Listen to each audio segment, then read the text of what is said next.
Zbudowaliśmy MVP. I powiem Wam szczerze, jestem mega podekscytowany, bo ogólnie, tak jak wspomniałem, nasze MVP ma testować podstawowe założenia biznesowe, ale i odpowiadać na pewne obawy, jakie posiadamy co do projektu jako całości. Bo obojętnie jak dużo bym nie testował, jak dużo poprawnie wykonanych wywiadów i ankiet bym nie przeprowadził, niezależnie od tego, jak bardzo pozytywny odzew by do nas nie wracał, zawsze pierwszą obawą będzie to, czy ktoś tego faktycznie potrzebuje na tyle, aby używać regularnie. Why is it shaped like that? So you can tell your clients, unleash the power of the pyramid. Zatem pierwszym elementem, jaki testujemy podczas MVP, jest to, ile wysiłku będzie pochłaniać zapełnienie platformy profilami. Sprawdzamy, jak chętnie sportowcy będą zakładać profile i jakie bariery przed założeniem konta nam wskażą. Aby to sprawdzić, ustaliliśmy nasz pierwszy kamień milowy na 1000 kont użytkownika do osiągnięcia w 6 miesięcy czasu. Dlaczego aż 6 miesięcy? No pamiętajcie, że wszystkie te poszukiwania będziemy prowadzić ręcznie, bez wydatków na skomplikowane i drogie kampanie reklamowe. Budżet to 0 zł, pamiętajcie. That is our first dollar. Ale okej, bo ten etap to też cały czas testy, iteracje i poprawki. Zdajemy sobie sprawę z tego, że platforma nie jest idealna, jednak jest ona wystarczająco dobra do zbadania zainteresowania. Testujemy również zjawisko word of mouth albo wiralowości. To znaczy badamy, czy w momencie założenia konta przy niewielkiej dawce instrukcji sportowcy będą skłonni do tego, aby dzielić się linkami do swoich profili w sposób niewymuszony oraz czy będą korzystać z modułu eventów. Dlaczego to istotne?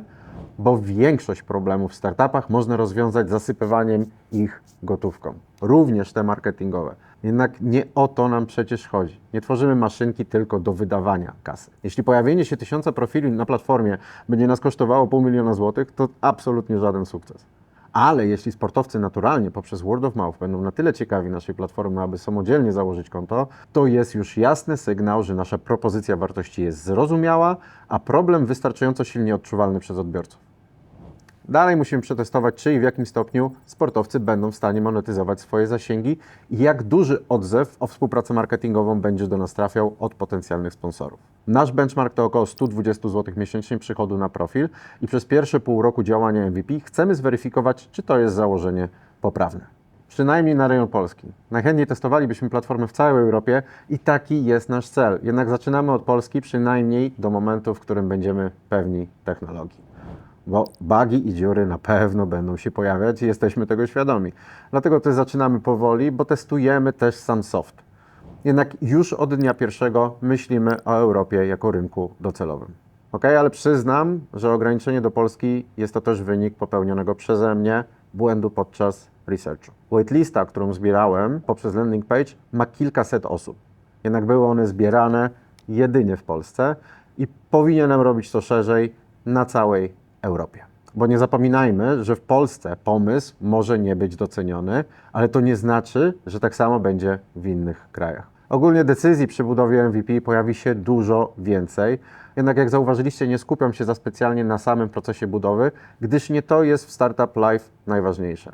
Startup Life ma przypomnieć o biznesie przede wszystkim. No ale w shortach opowiem Wam jedynie o kilku kluczowych wyborach i dlaczego one zostały podjęte, bo kto wie, może to pomoże Wam przy Waszych decyzjach. Większa galeria zdjęć, możliwość dodania filmów, dodawanie lokalizacji po mapie na Google i tak dalej, jest tego sporo. Jednak pamiętajcie, że MVP nie jest idealne i nie ma takie być. Wszystkie tego typu elementy mamy spisane w backlogu i wrócimy do nich, jak tylko przyjdzie na to czas. A przede wszystkim wrócimy do nich wtedy, gdy użytkownicy nam powiedzą, że warto do nich wrócić. Także nie spędzajcie nad MVP za dużo czasu, bo ostatecznie spóźnicie się i nie wykorzystacie okazji, albo po prostu zbudujecie przez wiele lat jakiś idealny produkt, który nikomu nie jest potrzebny. To jest spory problem ogólnie founderów, szczególnie tych technicznych. Zamiast budować działający MVP, budujecie już cały produkt taki, z którego Wy będziecie zadowoleni, albo nie budujecie wcale i szukacie finansowania swojej idei.